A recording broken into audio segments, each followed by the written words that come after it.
오늘 말씀의 제목 함께 같이 한번 따라합시다. 내가 여호와께 바라는 한 가지 일. 여러분이 하나님께 바라는 한 가지 일이 뭐예요? 생각하면서 오늘 말씀을 들었으면 좋겠습니다. 과학자들이 밝혀낸 이 자연계의 아주 단순하지만 무서운 법칙이 하나 있습니다. 모든 생명체에는 생명을 유지하기 위한 절대 한계선이 존재한다는 거예요. 아무리 뛰어난 생명체라고 할지라도 이 절대적 한계선을 넘어가는 순간 예의 없이 모든 생명의 시스템들은 다 붕괴돼 버리고 만대요. 자, 뭔 얘기냐? 몇 가지 얘기를 들어보겠습니다. 우리 신체에는 정상 온도가 유지되어야만 살 수 있어요. 36.5도, 37도, 37.5도 뭐 이 정도까지는 정상이라고 얘기해요. 근데 이 신체 한계를 벗어나는 이 절대적인 한계선이 뭐냐? 42도라는 거예요. 42도. 42도가 넘어가잖아요. 그럼 우리 몸속에 있는 모든 이 단백질을 구성하는 구조들이 다 변성돼 버리고 결코 가역적으로 되돌릴 수 없는 죽음의 상태로 변해버린다는 거예요.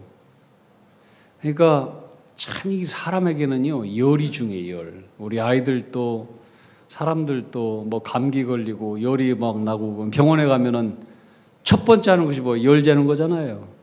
그게 왜 중요하냐? 열이 우리 몸 가운데 가장 중요한 거예요. 42도만 넘어가면 사람은 다 죽어요. 그러니까 열 체크를 가장 먼저 하는 거예요. 응? 이것은 마치 삶은 계란이 다시 날계란이 될 수 없는 것과 같아요. 자, 날계란을 뜨거운 물에 붓잖아요. 그러면 단백질이 굳어져 버려요. 하얀해져 버려요. 그리고 한 번 익은 계란은 아무리 차갑게 식혀도 절대로 다시 날계란으로 돌아가지 못해요. 우리 몸속에 있는 세포도 똑같다는 거예요. 42도가 넘어가면은 우리 몸 안이 익어버려. 다시는 원래 상태로 돌이킬 수가 없어요. 인간의 생명은 이토록 단 몇 도 차이도 허용하지 않는 아주 아슬아슬한 그 절대적인 한계선 위에서 겨우겨우 유지되고 있는 거예요. 또 하나 예를 들면 그 리비의 최소량의 법칙이라고 하는 게 있어요. 이건 뭐냐면은 식물이 살아가고 성장하고 생명을 유지하고 그런 데 있어서 여러 가지 요소가 있죠. 뭐 햇볕도 중요하고 물도 중요하고 여러 가지 생물이 필요한 요소들 다 만족하게 충족할지라도 그 속에서 한 가지의 요소가 부족하다, 제로가 된다. 그러면은 이 생명은 다른 모든 것들이 다 충족되고 만족하고 충만하게 되어도 생명이 유지될 수가 없다는 거예요. 이것을 좀 더 쉽게 얘기하면은 나무 조각들을 여러 개 이어서 붙여 만든 옛날의 물통, 저 물통이에요, 물통. 저 물통에 주변에 이런 이 나무가 한 10개 된다고 합시다. 저건 10개가 훨씬 넘지만은. 근데 이 나무통 위에 세워진 이 높이가 다 1m 정도 된다고 해요. 근데 저 N이라고 써 있는 곳 있죠? 거기서 한 10cm 정도 된다고 해보세요. 여기에다가 아무리 물을 부어도 1m까지 찰까요? 안 차요. 모든 것이 다 1m 건강하고 완벽하게 갖춰 있을지 할지라도 한 가지의 요소가 부족하고 10cm다 그러면 물을 아무리 부어도 그것은 10cm 이상을 자랄 수가 없다는 거예요. 이게 리비의 최소의 법칙이에요. 딱 한 개의 나무 조각만 부족하고 10cm로 짧다. 그러면 모든 생명은 다 거기서 멈추게 돼요. 그 이상은 자라지 못해요.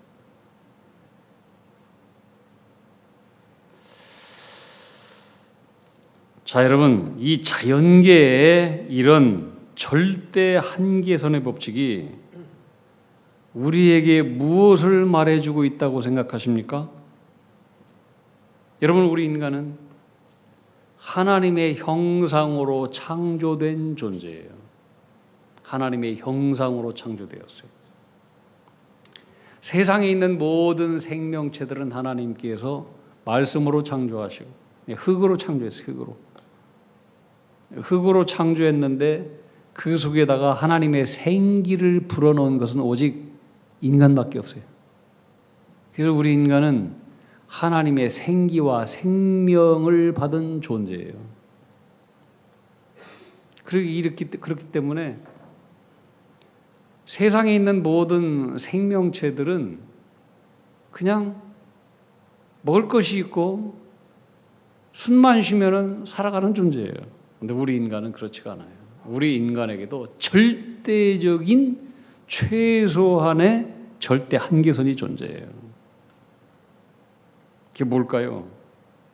우리는 하나님의 형상으로 지음받은 인간이기 때문에 이 지음받은 하나님의 형상의 생명을 유지하기 위해선 절대 한계선이 있어요.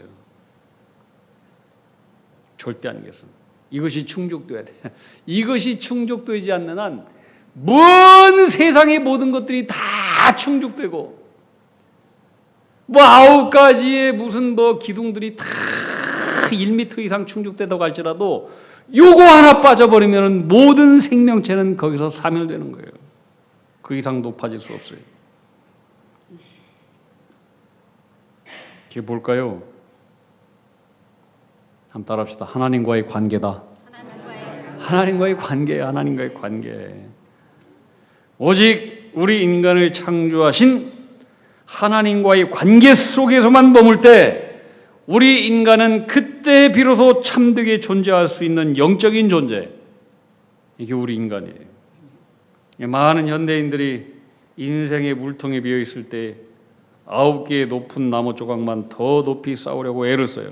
돈을 더 많이 벌고 지위를 더 많이 높이고 스펙을 더 많이 쌓고 건강을 더 관리해서 몸통에 알통 생기고 여러 가지 인생의 공허함을 채우기 위해서 이것저것 물통들을 채워가지만은 그러나 여러분 하나님과의 관계라고 하는 가장 근본적인 한 개의 나무 조각 이것이 빠져 있는 한 우리의 영혼은 여름날의 가뭄으로 타들어가는 논바닥처럼 갈등과 사멸의 위기 속에 놓일 수밖에 없는 것이 하나님의 형상으로 지음받은 우리 인간의 존재라고 하는 거예요.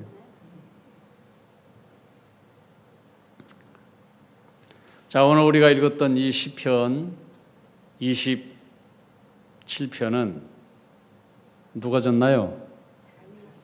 다윗의 시편이라고 써 있어요.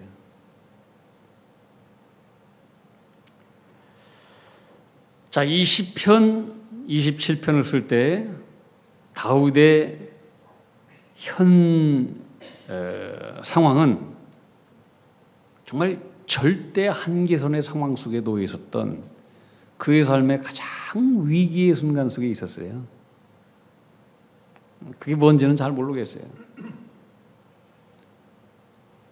근데 좌우지간 다윗은 최고의 어려운 상황 속에 있었어요.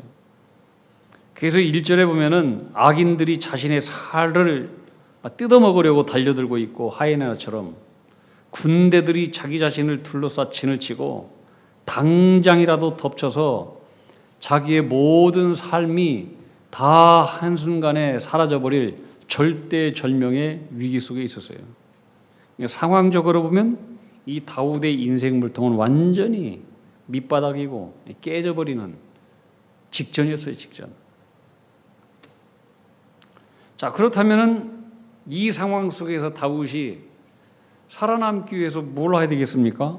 더 많은 군사, 견고한 성벽, 더 뛰어난 어떤 탁월한 지략과 전술, 그런 세상의 나무 조각들을 더 높이 튼튼하게 쌓아 올리는데 모든 정성을 쏟아야 될 때였어요. 그런데 다윗은 이러한 절대 한계선의 위기와 상황 속에서 자연계의 생명 법칙보다도 더 명확한 영적인 생명의 법칙을 알고 그 속으로 들어간다는 거예요. 그게 뭘까요?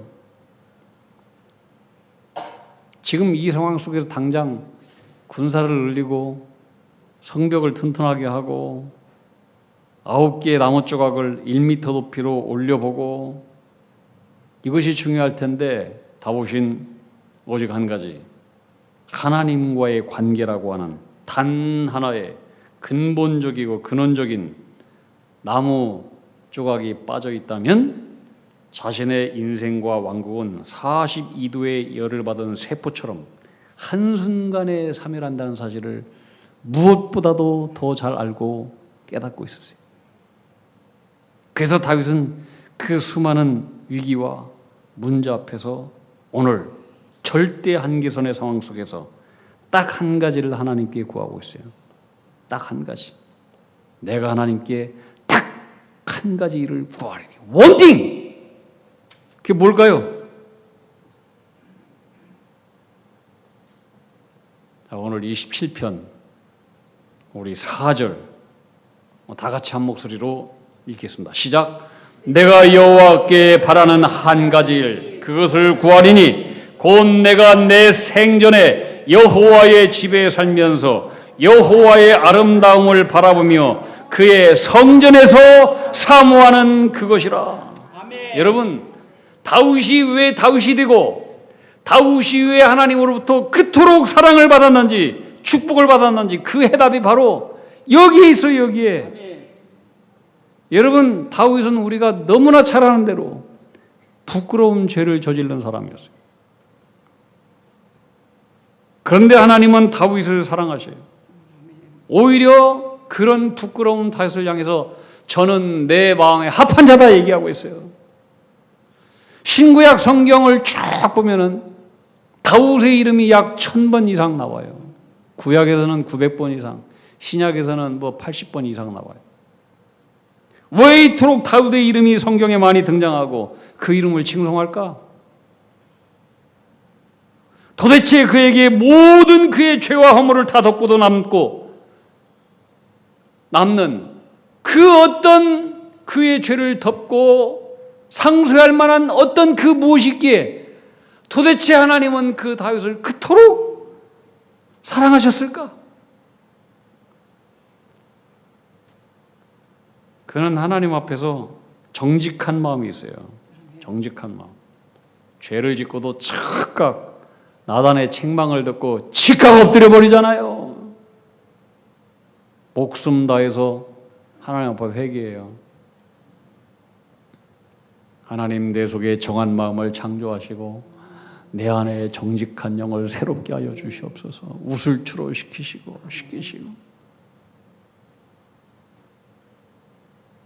자기의 벼가 요가 자기의 회개하는 눈물로 둥둥 떠다닐 정도로 그렇게 하나님 앞에 회개를 했다는 거예요. 근데 이거보다 더 중요한 게 하나 있어요. 그것은 따라합시다. 하나님을 사랑하는 마음이었다. 하나님을 사랑하는 마음. 아멘. 여러분, 시가 쉽게 쓰여지는 게 아니에요. 윤동주의 시 가운데 쉽게 쓰여진 시라고 하는 거예요. 쉽게 쓰여진 시. 여러분, 어떻게 시가 쉽게 쓰여져요?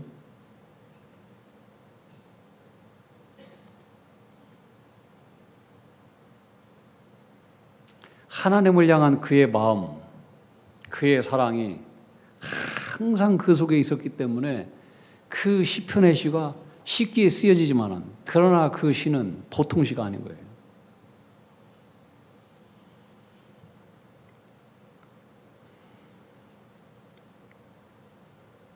우리는 누구나 다 말은 하나님 사랑한다고 얘기해요. 우리 다 하나님 사랑하죠, 그죠? 근데 굉장히 추상적이에요. 근데 오늘 다윗은 하나님을 사랑하는 마음이 성전을 사랑하는 마음으로 구체화돼요. 성전을 사랑하는 마음. 한번 따라합시다. 하나님을 사랑하는 마음은 성전을 사랑하는 마음이다.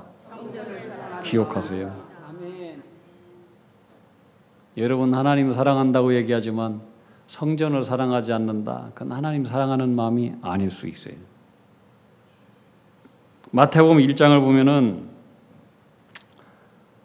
누가 누구를 낳고 뭘 낳고 맨 뭐 산부인과 일기처럼 써 있잖아요. 그래서 마태복음 1장을 저도 예전에 읽어갈 때 여기는 빼자 하고 그냥 넘어갔어요.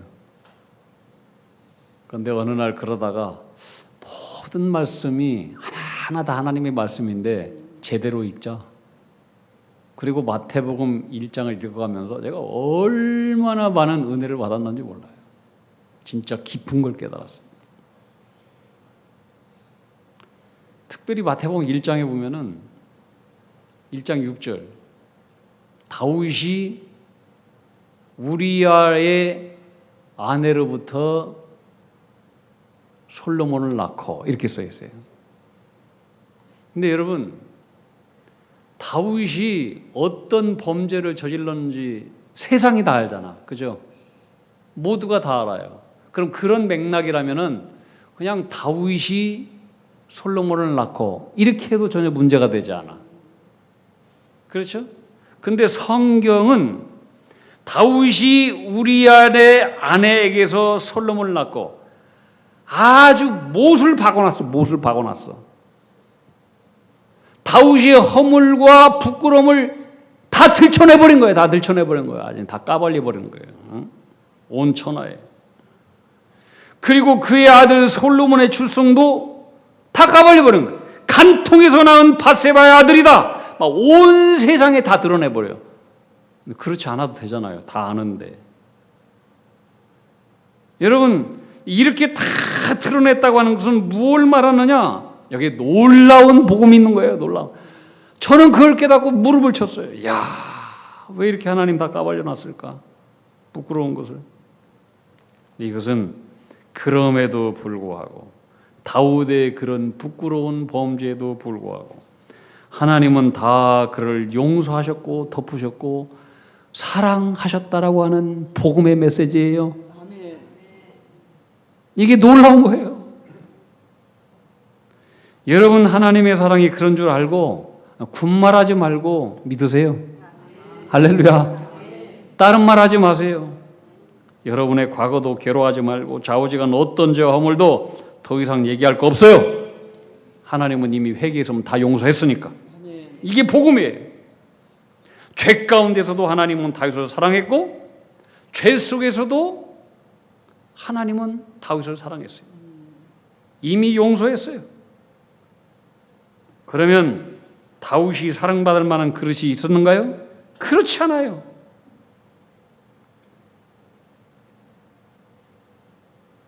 자, 여러분 하나님으로부터 다윗이 사랑을 받을 만한 그 이유가 어디에서 왔을까? 그는 사랑받을 만한 그릇이 아니었어요. 도대체 왜 하나님은 다윗을 그토록 사랑했을까? 오늘 말씀에 굉장히 중요한 힌트가 있다고 했어요. 따라합시다. 그것은 성전을 사랑하는 마음이었다. 기억하세요. 성전을 사랑하는 마음이었어요. 여러분 그가 얼마나 성전을 사랑했는지 잘 알잖아요. 빼앗겼던 언약궤가 다윗의 성 예루살렘으로 들어올 때 다윗이 얼마나 기뻤는지 막 춤을 추잖아요. 막 백성들 앞에서 막 춤을 추는데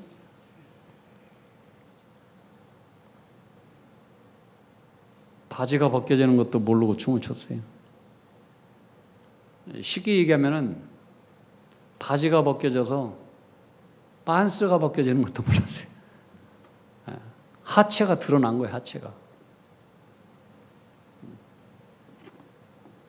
그것을 그의 아내인 하갈이 궁전에서 창문으로 이렇게 내다보다가 뭐라고 하느냐. 왕이 채통머리 없이 방탕한 자가 계집종 앞에서 몸을 드러내는 것처럼 창피한 줄도 모르고 주책을 떤다고 다윗을 업신여겼어요. 저 옛날에 목동 출신 하찮하고 아주 그런 저 싸구려 집안에서 태어나가지고 몸종들 앞에서 하체가 드러나는 것도 모르고 저렇게 채통머리가 없다고. 다윗이 미갈로부터 그 말을 들었어요. 그때 다윗이 미갈한테 뭐라고 얘기한 줄 아세요? 우리가 너무나 잘 알잖아요. 이것은 하나님 앞에서 행한 것이거늘 내가 이것보다 더 낮아져서 더 천하게 보일지라도 나는 하나님 앞에서 그렇게 할 것이다. 그러나 나를 업신 여긴 너에게는 내가 높임을 받으리라. 너는 그 가치를 모르지. 그래서 일평생 미갈은 생과부로 살았어요. 그에게는 자식이 없었어요. 다윗은 그토록 성전을 사랑했어요. 그것은 하나님으로부터 사랑받고 복을 받는 이유였어요. 여러분은 성전을 어떻게 생각합니까?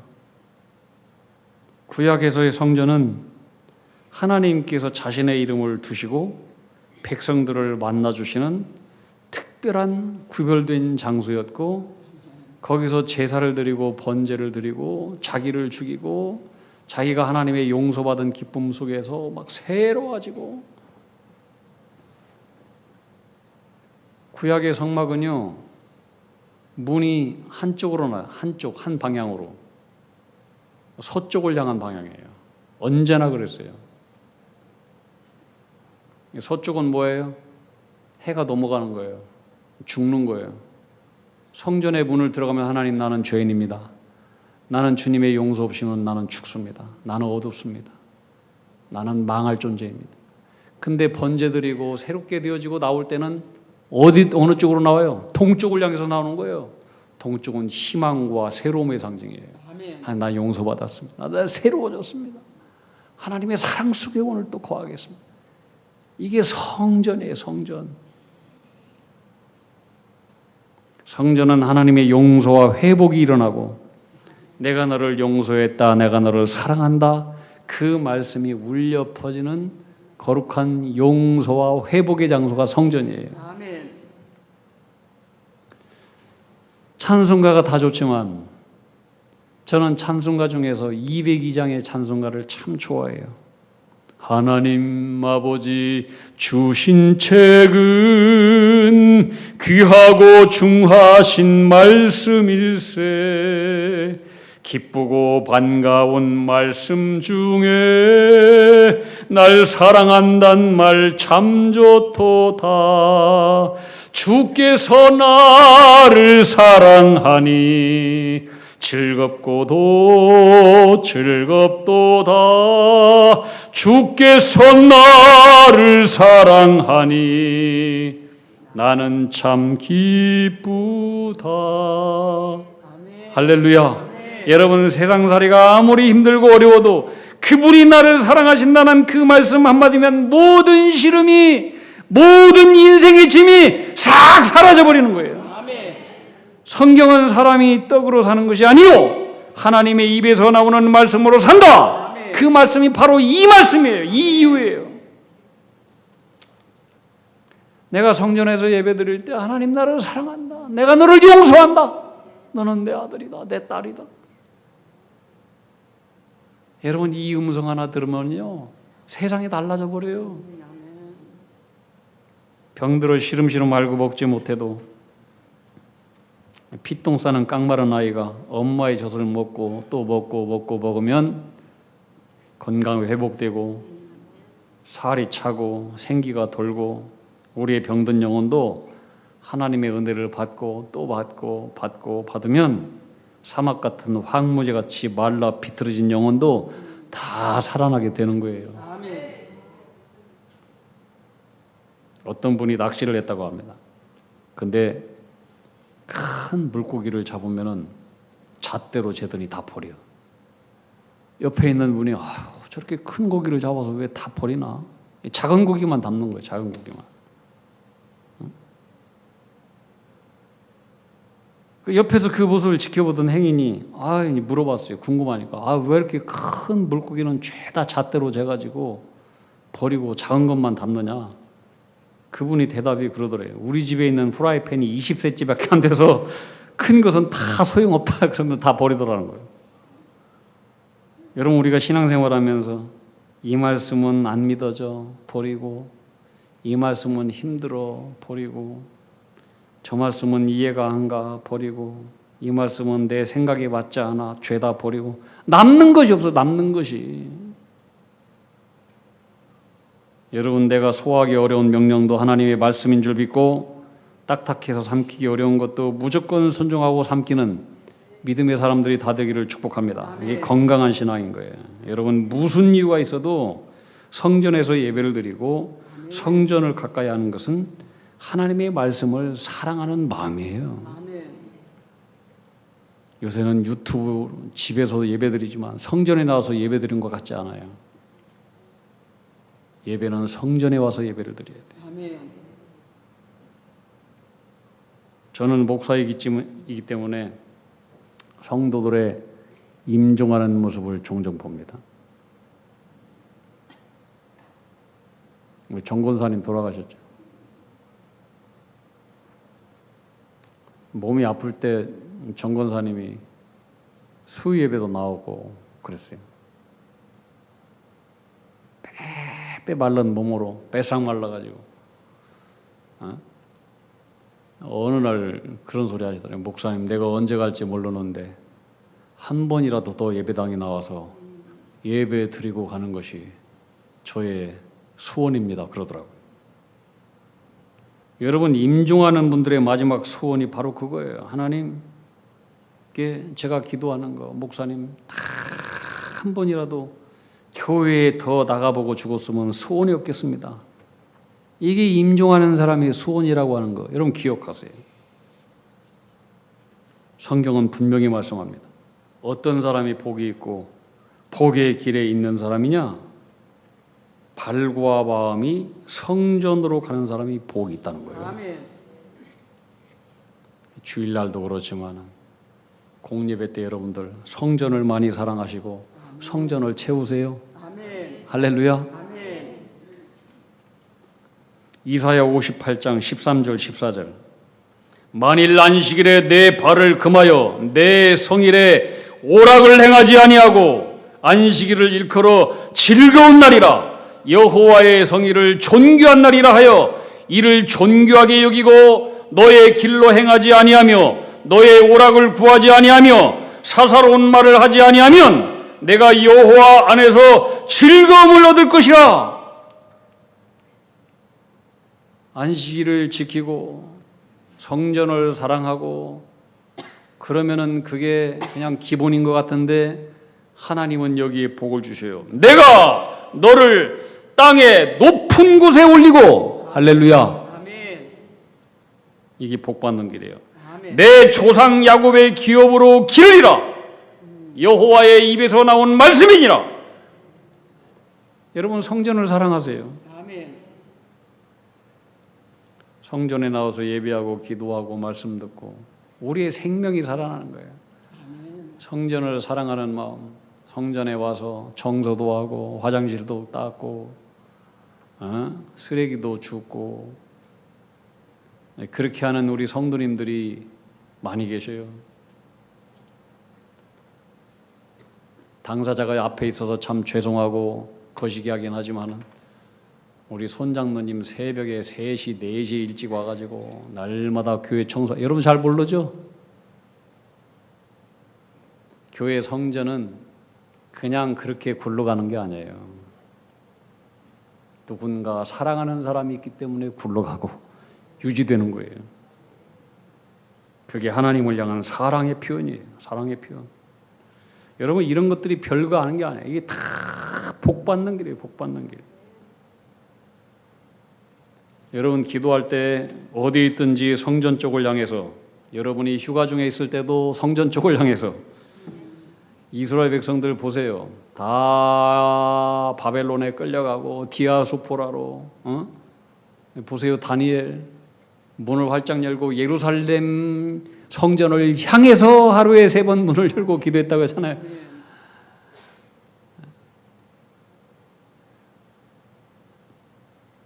중동 사람들 회교, 모슬렘 믿는 사람, 이 사람 보세요. 다 사우디 메카를 향해서 엉덩이 팍 쳐들고 기도해. 여러분, 하나님이 아닌 그런 사람들도 성전을 향해서 기도하는데, 여러분 집안에 있을 때도 우리 교회 어느 쪽에 있지? 그쪽을 향해서 기도하세요. 그런 마음이 미신이 아니고 하나님을 사랑하는 마음이에요. 성전을 사랑하는 마음.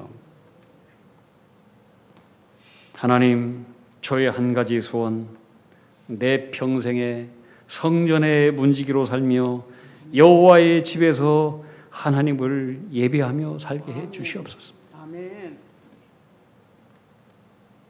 이것이 여러분의 기도요. 우리의 한 가지 원띵, 간구 소원이 되기를 주님의 이름으로 축복합니다. 아멘. 기도합시다. 하나님 아버지, 세상 궁정에서의 첫날보다 주님의 성전에서의 한날을 더 사모하게 하시고, 아멘. 평생에 단 한 가지 소원이 여호와의 집에 거하며 주님의 아름다움을 예배하는 하나님의 사람이 되게 해 주시옵소서. 이것이 우리의 일평생 한 가지 소원이 되게 해 주시옵소서. 그것이 하나님을 사랑하는 것이고, 그것이 하나님으로부터 복받는 다윗의 길인 것을 기억하게 하시고 잊지 않고 살게 하여 주시옵소서.